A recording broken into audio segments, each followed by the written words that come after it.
Olá, Linhares, olá, Espírito Santo, sejam todos bem-vindos. Nós começamos mais uma semana muito importante por aqui, onde falamos a respeito de coronavírus à exaustão. É muito importante falar sobre coronavírus, principalmente nesta semana. Hoje nós vamos atualizar a situação de Linhares e o estado do Espírito Santo também. Se você ligar a sua televisão agora, em qualquer outro canal, tomara que fique aqui conosco até o meio-dia, todos os canais vão estar focando exatamente a responsabilidade que temos com relação ao coronavírus. É muito importante. Covid-19 é uma realidade no meio de nós. Hoje pela manhã, nós saímos mais uma vez pela cidade de Linhares para acompanhar isso. Como que o linharense tem entendido essa realidade? E aí algumas imagens da cidade. Carros hoje pela manhã foram encontrados, alguns comércios que foram encontrados abertos também. Alguns não admitem paralisação, mas para outros, a ordem é não abrir as portas. Essa é uma determinação do município. Está aí o mercado municipal, ó. E tem gente funcionando lá ainda. Hoje, inclusive, nós percebemos a presença das autoridades competentes, inclusive a força policial no centro da cidade, dando uma olhada naquilo que está sendo obedecido com relação ao comércio. Mas, em sua grande maioria, o entendimento foi prático assim, da forma que nós estamos mostrando. Quem está me acompanhando em outros municípios, que saiba bem que é isso que tem que acontecer. Nós precisamos nos vestir, nos acampar dessa realidade do coronavírus para evitar que tenha aí uma proliferação. Aí nós estaríamos falando de uma coisa extremamente danosa. Em muitos países a gente acompanha sem controle, as autoridades competentes estão somando mortos. Não é a nossa realidade aqui. Se nós fizermos o nosso dever de casa. Tá aí. Essa aí é a Comendador Rafael, não é a produção? Produção, tudo bem? Bem-vindos. Essa é a Capitão José Maria, uma avenida sempre muito lotada, muitas pessoas, né? Mas que estava desse jeito que nós estamos mostrando. A João Felipe Calmon lá no final e a maior parte dos ônibus que nós vimos, 100 pessoas, ou na sua grande maioria com 1 ou 2 passageiros. Significa dizer que Linhares está entendendo a responsabilidade de lidar com essa história do coronavírus. Daqui a pouco o governo do estado vai falar de calamidade pública, a decretação da calamidade pública no estado. Daqui a pouco a gente fala mais a respeito disso. É assim que começamos o programa de hoje. Fiquem conosco. No rádio ou na TV, a notícia chega até você.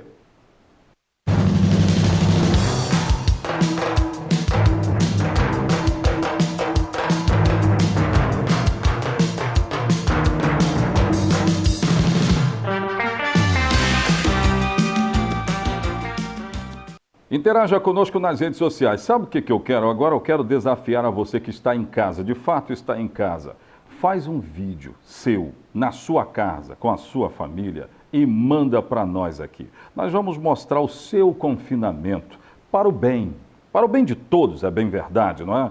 Pode filmar e manda para cá que eu vou mostrar. Eu não sei se vai dar para mostrar a todos, mas eu vou mostrar. E mostrar que o linharense está entendendo bem que Covid-19, o coronavírus, é uma realidade que mata.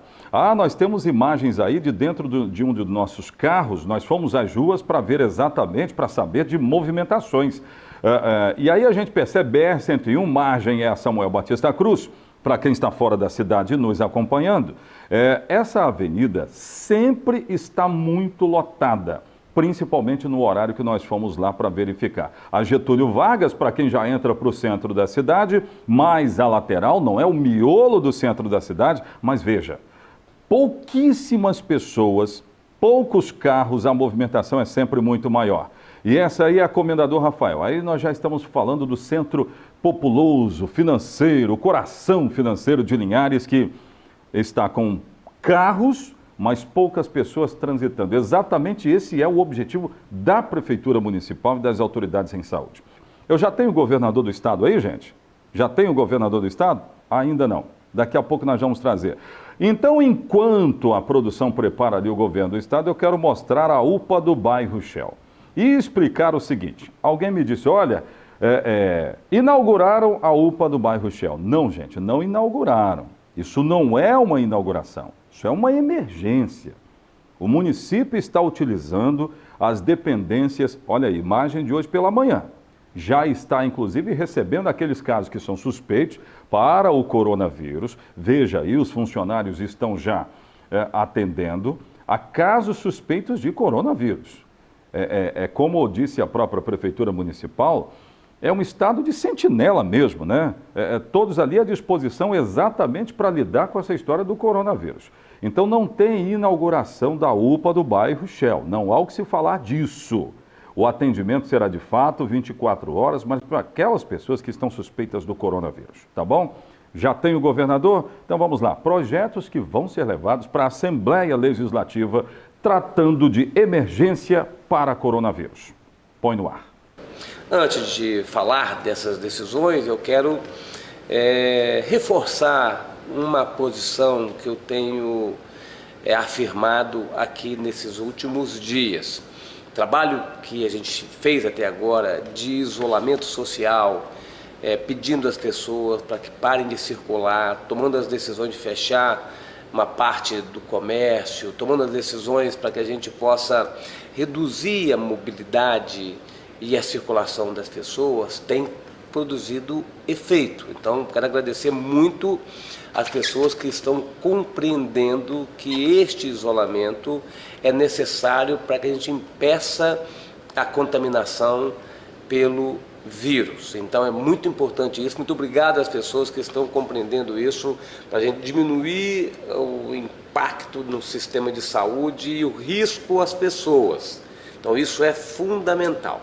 O Exército esteve nas ruas com a gente hoje, a Polícia Militar continuou nas ruas, já estava desde ontem, o Corpo de Bombeiros desde ontem também, e o Exército se incorporou hoje. Então, assim, as forças estão trabalhando nessa fase com educação, orientando. Lógico que a partir de amanhã a decisão é que a gente comece a penalizar aqueles estabelecimentos que insistem em manter as portas abertas, porque nós estamos tentando fechar, construir barreira para fechar o contágio pelo vírus. Então faço a minha conversa de hoje com vocês reforçando esse tema e essa necessidade da gente cuidar das pessoas de mais idade, pedindo a elas que se cuidem e pedindo aos familiares e amigos que ajudem a cuidar dessas pessoas. Às vezes prestando um serviço, eu vi alguns exemplos de vizinhos cuidando de pessoas que às vezes não pode sair, ou estão convencidos de que tem que ficar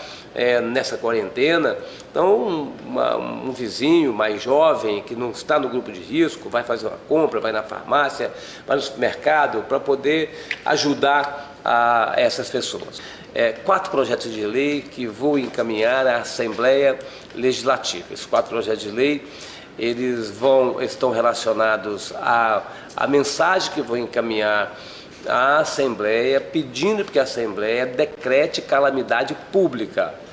Esse decreto de calamidade feito pela Assembleia permite que a gente tenha mais velocidade e mais capacidade de atuar, menos burocracia, mais velocidade, para a gente atuar com os atos na administração pública. Então, isso permitirá que a gente atue com mais rapidez na administração pública, decretando através da Assembleia calamidade pública. A Assembleia não tem faltado apoio às medidas quando a gente precisa. O outro é um projeto de lei que estabelece normas diferenciadas de contratação, de contratos de prestação de serviço mais rápidos, também de servidores mais rápidos, tá certo? Então, fazendo credenciamento para contratação de servidores, às vezes vai precisar de mais gente na saúde, então nós vamos fazendo um projeto de lei que dê também, enquanto durar a pandemia do Covid-19, a gente tem mais facilidade para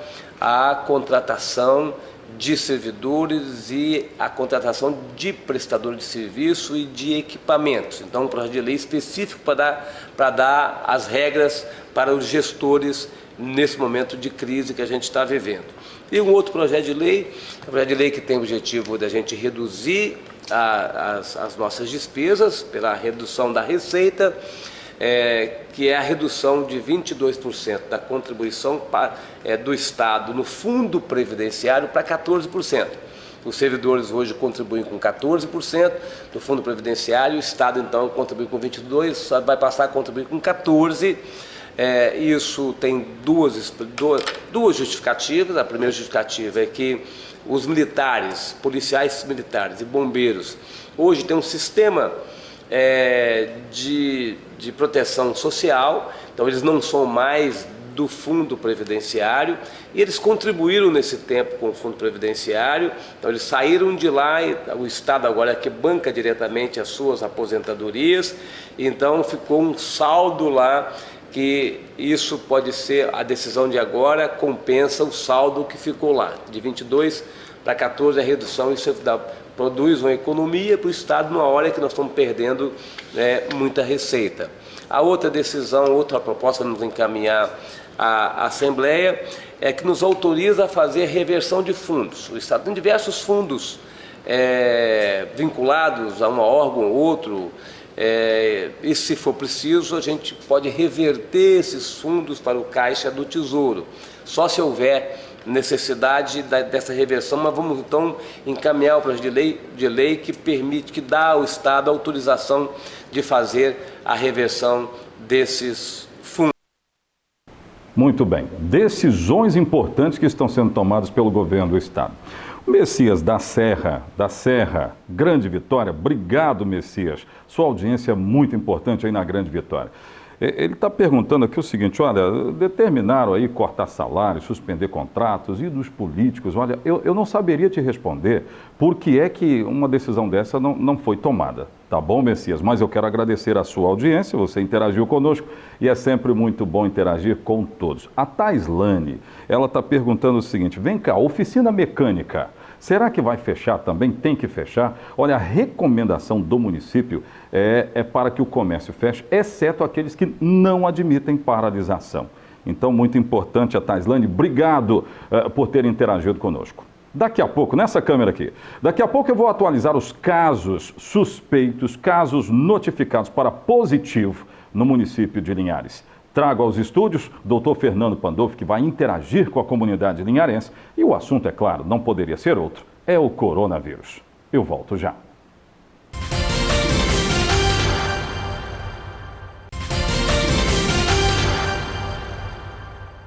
Muito bem, eu vou falar agora com o Dr. Fernando Pandolfi, porque, olha, eu já disse a vocês, nós aqui da TV Sim estamos tomando todas as precauções para trazer as informações para você que nos acompanha todos os dias. Muito obrigado por nos acompanhar, a gente fica muito feliz.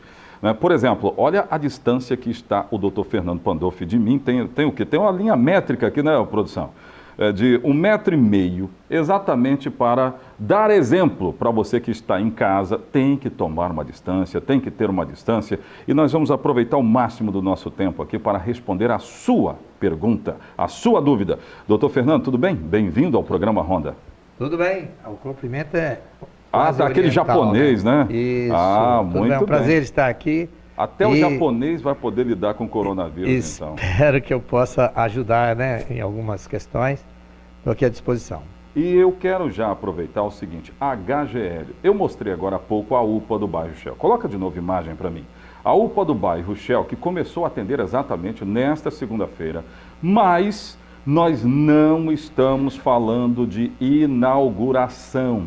Tem gente repetindo isso aí, está errado. Não é isso, doutor Fernando? Pois é, foi bom tocar nisso. Olha só, o município, muito sabiamente, de maneira até antecipada, tomou a iniciativa de pegar 4 pontos estratégicos do município. Uma UPA no Planalto, para pegar a parte norte. Uma UPA no Bebedouro, para receber os doentes daquela região. Uma UPA no Interlago, no Caique, para também atender aquela população. E uma UPA no Shell também. Essas UPAs, ela tem um papel estratégico para o que fica mais perto de quem mora. A intenção é não deixar as pessoas procurar o HGL para tumultuar nesse momento. O HGL vai ficar restrito às emergências, que continuarão as emergências. Vão aparecer doentes com apendicite, com o trauma, com acidentes, com essas coisas. E eles estão lá, as equipes todas estão à disposição. A cirurgia, a neurocirurgia, tudo. Agora o assunto é o corona. Então, as pessoas que estão com sintomas leves, elas devem ficar em casa. O quadro gripal, o quadro de resfriado, que vem às vezes uma coriza, né, um calafrio, uma tosse, um quadro simples, fique em casa, em repouso, tomando líquidos, alimentando bem e não sair de casa. Essa é a conduta. Só vá no hospital, em qualquer dos hospitais, inclusive os privados, os que têm convênios, só vão no hospital se tiver sinais de gravidade. Quais são esses sinais? Nós temos 4 sinais vitais: respiração, temperatura, pulso e pressão. O sinal que mais chama a atenção é a febre acima de 38 e frequência respiratória aumentada acima, o normal é até 18, de 13 a 18. Acima de 20, 22, a frequência respiratória está aumentada. Então, se tiver falta de ar, com febre alta, com mialgia, dor e tal, esse doente, se não tiver evoluindo bem, ele deve procurar o médico.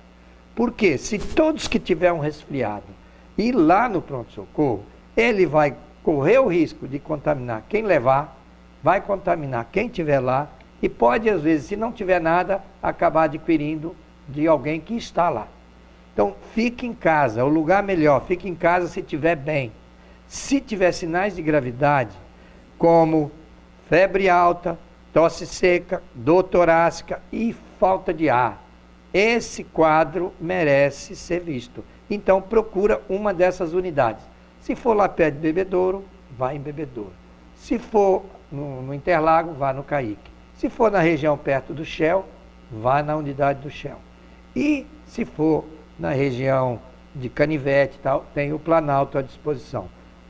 Essa UPA do Shell não foi inaugurada como as pessoas pensaram. É uma emergência, ela foi, é necessário ter a eu queria aqui parabenizar todos, o prefeito e toda a equipe, porque fizeram um mutirão de anteontem para cá e puseram ela em ponto de funcionar exatamente para dar uma logística melhor a toda a população de Linhares.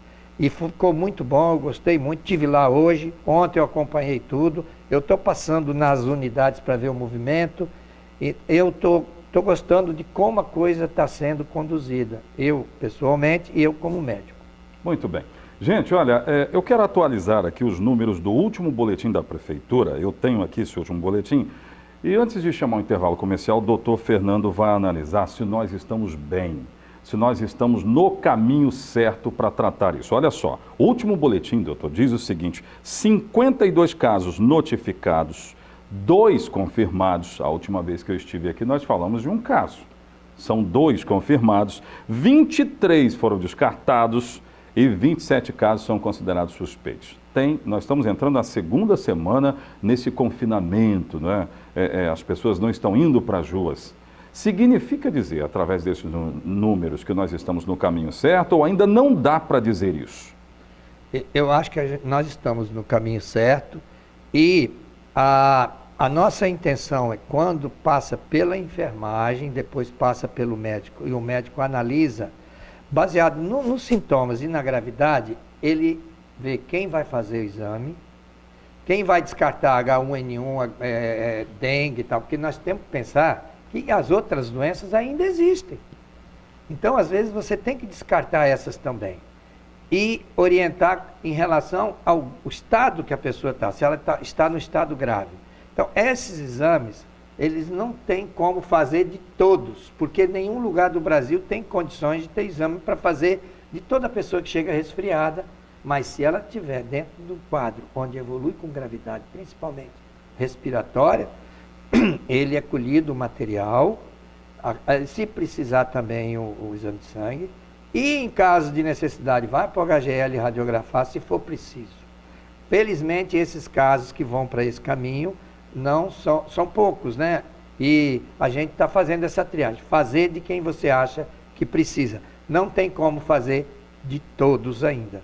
Só se a gente tivesse muitos kits para colher esse material E e essa fazer não exame. é a situação. Nós vamos ter mais. Já está programado para aumentar. Mas no momento nós temos que começar a fazer uma triagem melhor para só fazer do Doutor Fernando, suspeito. eu vou ter que chamar um bloco de comerciais, daqui a pouco de volta. Tem uma notícia boa nessa história do coronavírus que saiu agora há pouco. O UOL é um site muito respeitado no Brasil todo, é um site nacional. E ele acabou de divulgar que 5 pessoas que foram diagnosticadas positivo para coronavírus foram curadas. Daqui a pouco a gente vai falar mais sobre isso. Eu volto daqui a pouco com outras notícias. O doutor Fernando Pandolfi vai continuar conosco aqui e nós vamos falar sobre coronavírus, tirando dúvidas dos moradores. Eu volto já.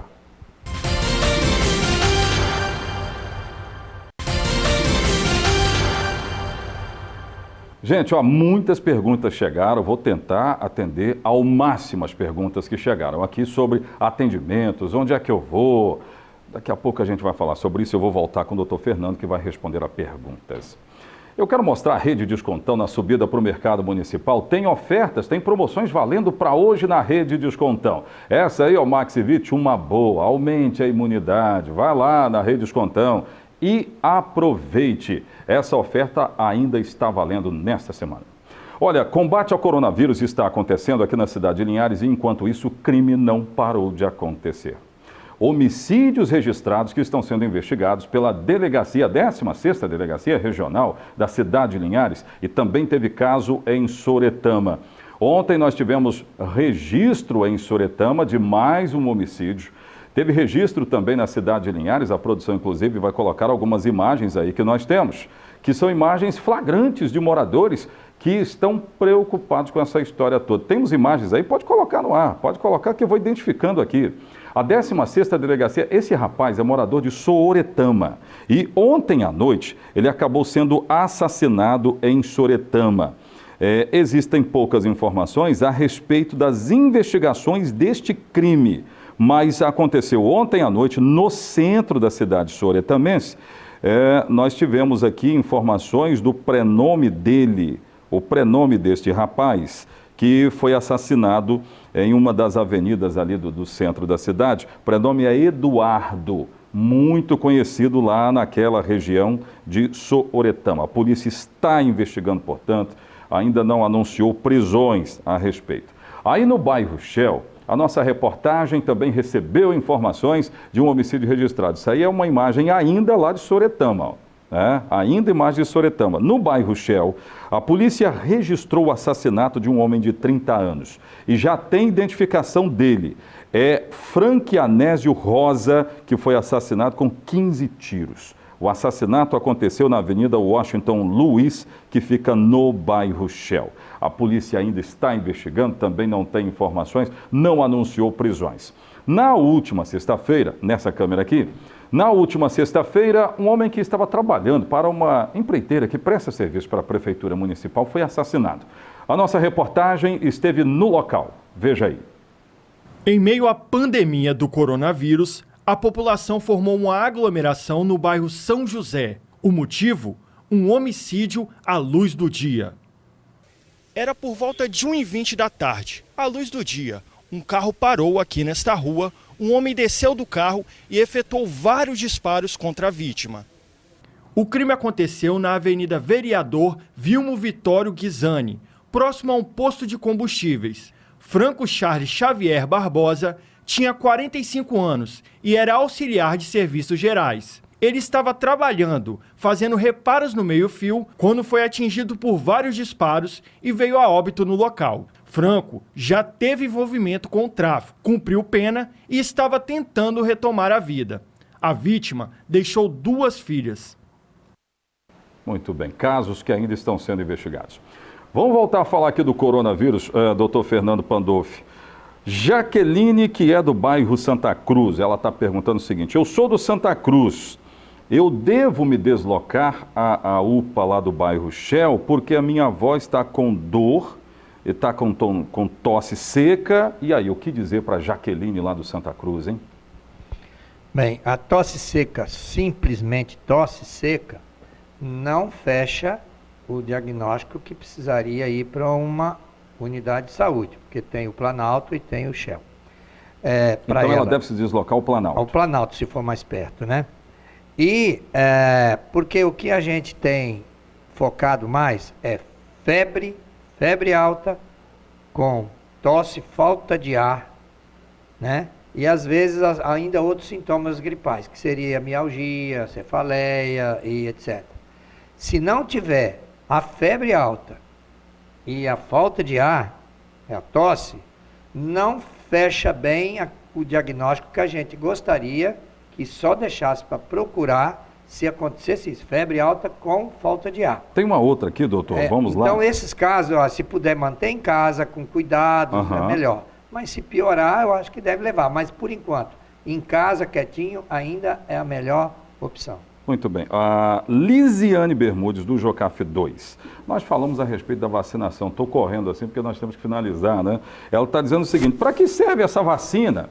A vacina que nós falamos agora há pouco é para o idoso, não é? É uma vacinação contra a gripe voltada para o idoso. Voltada para idoso e para os funcionários de saúde. Inclusive, eu já tomei a minha hoje. O senhor já tomou? Já tomei. Muito bem. Por quê? A vacina, ela te dá uma imunidade para os vírus que também dão um quadro parecidos. Então, lógico, se você tem mais uma doença em que você se vacina, é um fator a mais de segurança, né? Porque as doenças hoje, H1N1, a dengue e agora o coronavírus, elas têm sintomas parecidos. Cabe ao médico separar uns do outro, inclusive até tem um teste rápido para o H1N1, para a dengue e para o adenovírus. Ele pode até separar já na hora, quando é necessário, faz o teste rápido, afasta os três, aí sim fica cuidando, se for com os sintomas que fecham o diagnóstico de estado gripal, e faz o acompanhamento. Mas quem estiver bem, comendo, se alimentando, tomando líquido, almoçando, comendo, evacuando, urinando, tudo bem, fique em casa e procure, se tiver sintomas, com pioras, principalmente febre alta e falta de ar. Muito bem. Gente, olha, vou ter que finalizar o programa Ronda da Cidade, mas eu quero reiterar que o nosso departamento de jornalismo vai estar dando todas as informações com relação a coronavírus. Então fique ligado na TV Sim.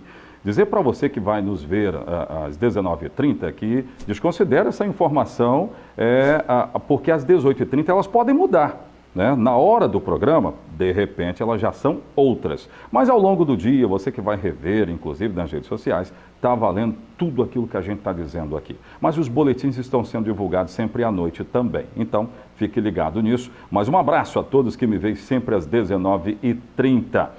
Se você não nos acompanhou aqui, vai para o rádio, porque de segunda a sexta, as entrevistas que eu faço aqui, terminou aqui, nós estamos indo para o rádio com as mesmas informações, ou muito mais informações, porque o tempo lá é muito maior. Então corre para lá, é 106.1, Rádio Sim 106.1.